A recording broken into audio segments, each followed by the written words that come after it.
بسم اللہ الرحمن الرحیم اللہم صل علی محمد وآل محمد۔ اور واپس مدینے تک ائمہ نے بہت سے خطبے دیے، اور امام حسین علیہ السلام نے چلتے وقت کہا کہ میں اصلاح کے لیے نکل رہا ہوں، اصلاح، اور اصلاح کی باتیں ہوتی ہیں۔ روزائے تربیت جو ہے وہ اصلاح ہی کا حصہ ہے۔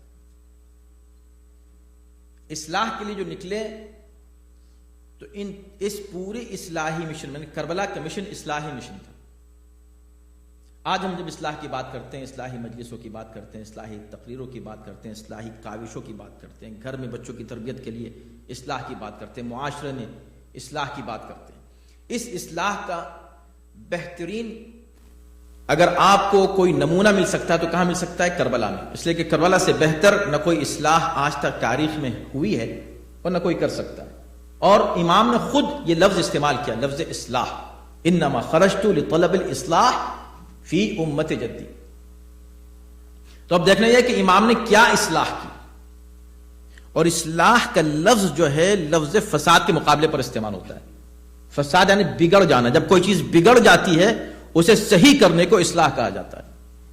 تو وہ کیا چیز تھی جو بگڑی تھی، اور امام کیا ٹھیک کرنے نکلے تھے؟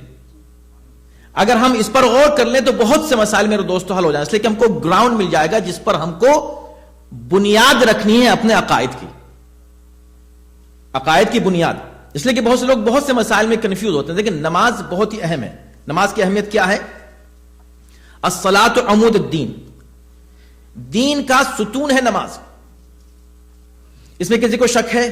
نہیں ہو سکتا، اس لیے کہ یہ قول معصوم ہے۔ تو حقیقت یہی ہے کہ نماز دین کا ستون اگر ہٹ جائے تو عمارت گر جائے گی۔ یہ ہے نماز کی اہمیت۔ لیکن یہ جو ستون ہے، یہ ستون قائم ہوتا ہے کسی بنیاد پر۔ اگر بنیاد نہیں ہے تو ستون کہاں آپ رکھیں گے؟ وہ بنیاد جس پر ستون رکھا جاتا ہے اس کو ولایت اہل بیت کہتے ہیں۔ تو اگر ہم اس بنیاد ہی کو ہٹا کر ستون قائم کرنے لگیں تو معمولی ہوا چلے گی، پوری عمارت گر جائے گی۔ لہذا ہماری پوری مجالس کا فوکس اسی پر تھا کہ دیکھیں ہم میں سبھی لوگ ماشاءاللہ سے کوشش کرتے ہیں اس ملک میں خاص طور پر اپنے بچوں کی صحیح تربیت کی۔ کون کنسرن نہیں ہے؟ تمام پیرنٹس آر کنسرنڈ، جتنے پیرنٹس ہیں، لیکن ان کی اپروچ کیا ہے یہ دیکھنا ہے کہ صحیح اپروچ اور کہاں غلطی کرتے ہیں۔ اس جگہ غلطی ہوتی ہے، گھبرا کر وہ اپنے اسٹریٹجی اس انداز سے تیار کرتے ہیں کہ جو اصول تربیت ائمہ نے ہمیں دیے ہیں ان سے ہم ہٹ جاتے ہیں۔ تو امام سجاد نے جو اصول تربیت دی یہ کہ پہلے امامت کو پہچانو، یہ پہلا مرحلہ۔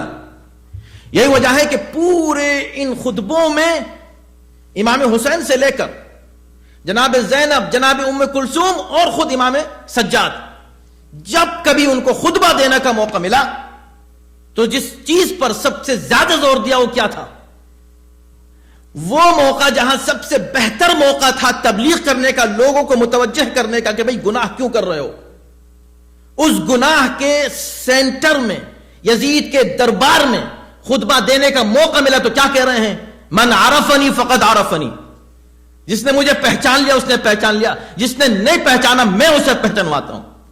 تو مولا ان سے کہے کہ شراب نہ پئیں، یہ کم وقت بیٹھا ہوا شراب پی رہا ہے، ان سے کہیں کہ جوا نہ کھیلیں، بیٹھا ہوا شطرنج کھیل رہا ہے، اس سے کہیں کہ قتل نہ کریں، اس سے کہیں ظلم نہ کریں، کہا نہیں، ان سے ایک ہی بات کہنی، اس لیے کہ دیکھیں الگ الگ ظلم ہے جو یہ کر رہے ہیں، یا اس دربار میں بیٹھنے والے لوگ نہ جانے کون کون سے گناہ کر رہے ہیں۔ اب میں ہر گناہ کا نام کیسے لوں؟ میں ہر گناہ کا نام لے کے کیسے کہوں؟ یہ مجھ کو اپرچونٹی ملی ہے، موقع ملا ہے، مختصر سا موقع ہے۔ اس مختصر سے موقع میں وہ بات کہنا چاہتا ہوں کہ ان میں سے ہر شخص کے کام آ جائے، اور ہر وہ شخص جو یہاں گنہگار بیٹھا ہوا ہے وہ اس گناہ کو ترک کر دے وہ کر رہا ہے۔ وہ کون سی بات میں کہوں؟ تو فرمائے کہ دیکھو مجھ کو پہچان لو میں کون ہوں۔ بھئی یہ شراب اس لیے پی رہا ہے کہ اس نے مجھ کو نہیں پہچانا، یہ قتل اس لیے کر رہا ہے کہ اس نے امامت کو نہیں پہچانا، یہ گناہ اس لیے کر رہا ہے کہ اس نے امامت کو نہیں پہچانا. تو جب میں یہ کہہ دوں کہ میں کون ہوں، امامت کو پہچانواتے ہی ہر ایک کی مشکل حل ہو گئی. جو شرابی تھا اس نے سوچا کہ اگر میں امام کو پہچانتا ہوں شراب کیسے پیوں گا. جو ظلم کر رہا تھا اس نے یہ سوچا میں ظلم کیسے کروں. جھوٹ بولنے والے نے سوچا جھوٹ کیسے بولوں. ہر گناہ ختم ہو جائے گا اسی وقت جس دن امامت کو پہچان لیا جائے گا. توجہ کیجئے گا. اس کا مطلب ہے کہ اگر ابھی بھی کوئی امام کو پہچاننے کے بعد بھی گناہ کر رہا ہے، اس کا مطلب کہ اس نے امام کو نہیں پہچانا. اسے کوشش ہی کرنی چاہیے کہ وہ امام کی معرفت اور حاصل کرے. جیسے جیسے امام کی معرفت بڑھتی چلی جائے گی، انسان کن منزلوں پر پہنچے گا. کوئی ابو ذر بنے گا، کوئی سلمان بنے گا، کوئی مقداد بنے گا. گناہ کا کہاں تصور ہو سکتا ہے؟ تو تربیت کی پہلی اصل ہے بنیادوں کو مضبوط کر دو. اس خطبے کی بات اور ہے، اور ایسے آڈینس ہیں جو سننے ہی کو تیار نہیں ہیں اور دشمن ہیں سب کے سب. اس میں کوئی کھڑے ہو اور خطبہ دے، اسے سید سجاد کہتے ہیں.